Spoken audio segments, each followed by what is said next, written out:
Hello friends, good morning. कैसे हैं आप सभी? उम्मीद करती हूँ आप सभी अच्छे होंगे और अच्छे से मन लगा के पढ़ाई भी कर रहे होंगे। आप लोगों की स्टडी कैसी चल रही है आप लोग ज़रूर कमेंट करके बताइएगा। बीपीएससी के लिए कितने लोग प्रिपरेशन कर रहे हैं, क्योंकि बीपीएससी का फॉर्म अब जल्द ही आने वाला है। और यहाँ पे मैं अपना कुछ बुक्स जो है वो उसको मैं एक तरफ जो मेरा रैक है उसमें मैं सेट कर रही थी, क्योंकि जब मैं पढ़ती हूँ तो सारे बुक निकाल लेती हूँ, नोट्स भी निकाल लेती हूँ। उसके बाद मैं सोच रही हूँ इसको रख दूँ ताकि थोड़ा सा टेबल खाली खाली सा लगे।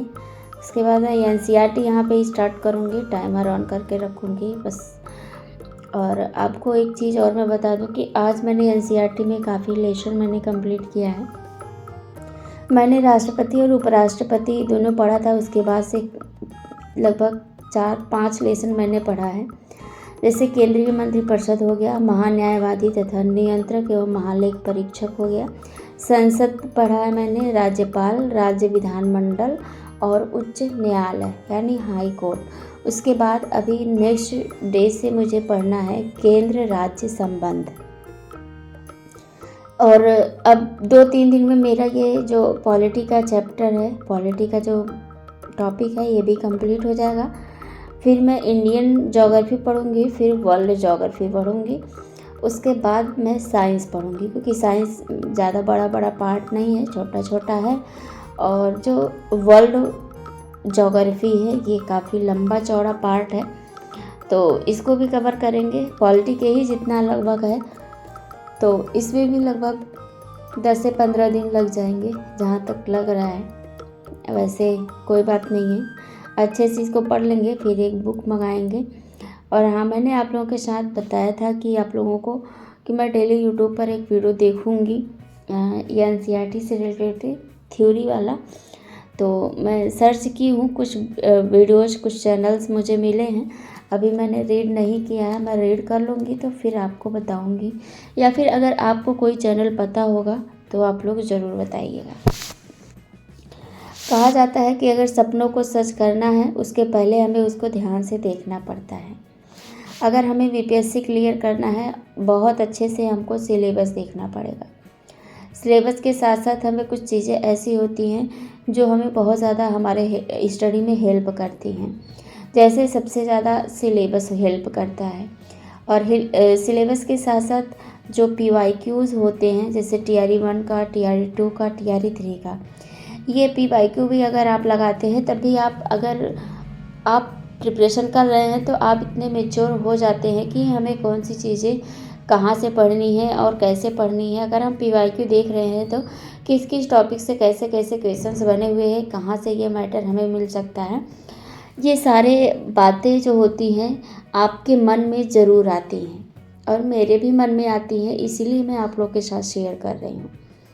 और आप लोगों को मैं बता दूं कि ये तो रियल है। अगर हमें अपना सपना सच करना है, हमें कुछ अचीव करना है, तो हमें कुछ लोगों के सपने पूरे करने हैं। खास करके मुझे मेरे हस्बैंड के सपने पूरे करने हैं। ये समझ लीजिएगा कि ये जो परिस्थिति चल रही है मेरे लिए बहुत ही खराब स्थितियां हैं, लेकिन फिर भी मैं अपने आप को मोटिवेट कर रही हूँ। कितना हम मोटिवेट करते हैं वो शायद कोई नहीं जान पाएगा, क्योंकि पढ़ाई में मुझे कहीं से भी कोई भी सपोर्ट नहीं मिलता है।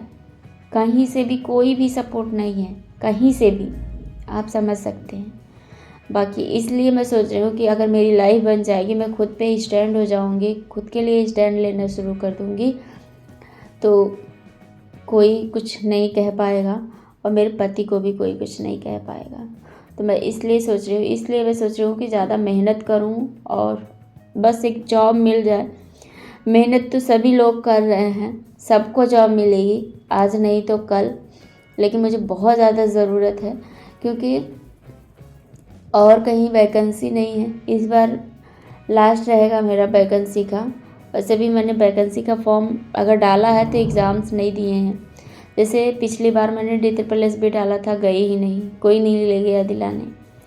फिर इस बार डाली हूँ, इस बार फॉर्म में ही गड़बड़ हो गया। UPPGT डाली हूँ, उसका कोई अता पता ही नहीं है। सुनाई दे रहा है कि जनवरी-फरवरी तक एग्ज़ाम्स होंगी, अभी कुछ नहीं कन्फर्म है। DSSB का इस बार का तो अभी कुछ भी नहीं कन्फर्म है।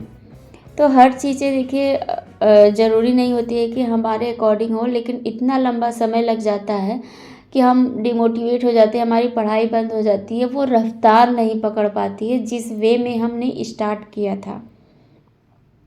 तो कुछ बातें ऐसी होती हैं जो हमें आप लोगों के साथ ज़रूर शेयर करनी चाहिए थी। शायद मैं आप लोग के साथ अपने मन की बातें मैं शेयर कर रही हूँ।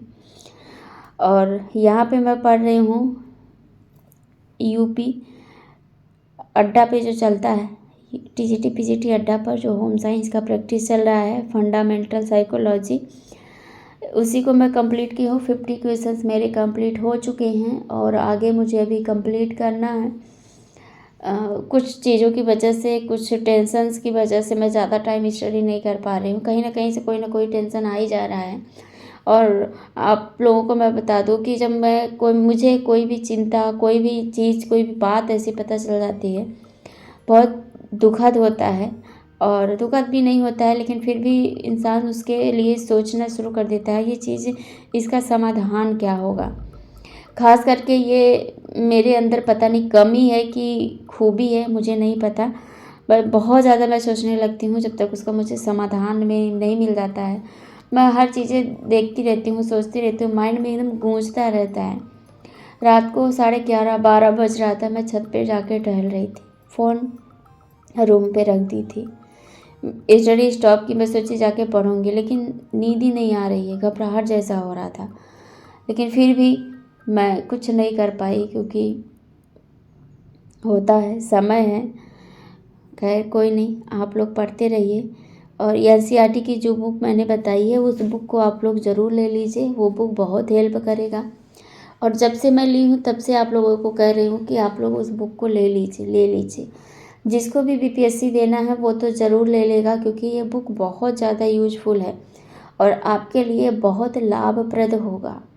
तो आप ले सकते हैं, नहीं भी ले सकते हैं। देखिए, जो अपनी पढ़ाई को लेके एक्टिव है वो ज़रूर ले लेगा। बहुत लोग लिए हैं, बहुत लोग मेरे से पूछे भी थे, मैंने बताया भी था कि यहाँ से मिलेगा, ऑनलाइन ऑफलाइन कहीं भी आपको मिल जाएगा। तो आपको मैं दिखाती हूँ कि मैंने कितना लिखा हुआ है।